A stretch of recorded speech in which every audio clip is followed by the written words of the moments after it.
Tallinna Kaubamaja trollipeatuses kukkus täna kella 3:30 ajal pärastlõunal naisele pähe raske jääkamakas. Pealtnägijate sõnul jäi naine pikali lebama.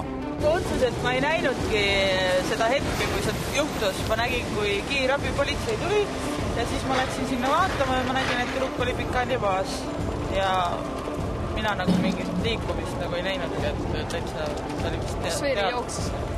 Verd ei näinud. Et maas ka ei olnud ja kiirabi tegutses hästi kiiresti.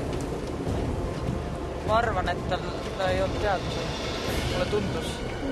Võib-olla see oli hetkeks ainult. Kohale kutsuti kiirabi, kes raskelt vigastatud naise haiglasse toimetas.